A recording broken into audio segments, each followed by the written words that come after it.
I'm going to show you how I made this edging on my top. It looks like a nice little scalloped edge, and it's just the way the stitches happen to pull up in these eyelet sections, and then it's elongated through here and it creates that nice scallop. So to do that, it's actually fairly easy. You cast on whatever number of stitches you want to use or feel you need. In my case with this, I cast on 200 stitches and I knit in the round. This is a flat object in knit and purl that I'm going to be showing, but what I want to highlight is the fact that there's ways to recognize your stitching so you know where you're at with your pattern. And I call it the threes because I simply knit 3. In this case, I'm knitting 2. And then the point is to be able to recognize. So the spine, I call this the spine. I know that when I'm getting to the spine, I need to slip a stitch. I slip it knitwise, and then I knit in the back. I knit the back 2 stitches together. Let me just rephrase that. I knit through the back 2 stitches to knit them together, and then I pass that 1 stitch over. I'm going to repeat this a number of times so that you will be able to follow along. So then after I do that, it's 1, knit 1, 2, and 3. Then at this spine portion, I'm going to do a yarn forward, knit 1 into that spine, yarn forward again, and knit 3. 1, 2, 3. See why I call it the threes?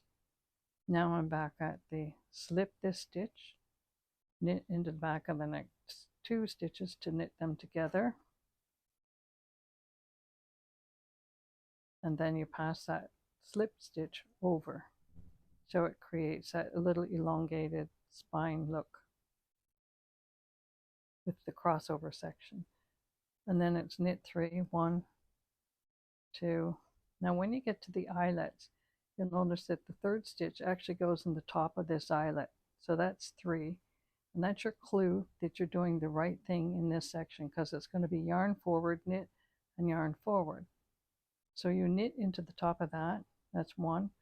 Bring your yarn forward, knit the spine, yarn forward again, and knit. And again, you're knitting into the top of the next eyelet. So that's 1, 2, 3. Now we're back at the slip pass over.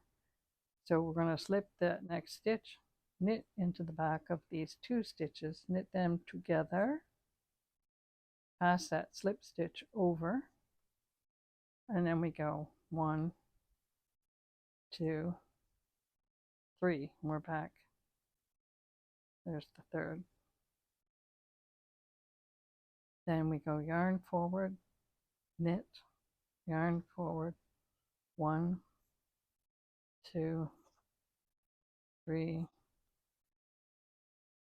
and that's how you do that. And you just continue on. So if you're knitting in the round, this is flat, but if you're knitting in the round, you would knit that pattern through. Then you do a straight knit row afterwards. Then go back to the pattern and then a straight knit row. In this case, I'm knitting it flat, so I'm doing the pattern, and then I would have a purl back row, and I'd start the pattern over again. So it's fairly simple. It's the knit 3, slip 1, knit 2 together, pass that stitch over, then you get to here, knit 3, and then you go yarn forward, knit 1, yarn forward, knit 3, slip, knit together, slip over, or pass the stitch over, and so forth. If you have any trouble, or you would like the written instructions of this, email me at suebook@mac.com. That's SUEBOOK@mac.com. There you go. Hope you enjoy it.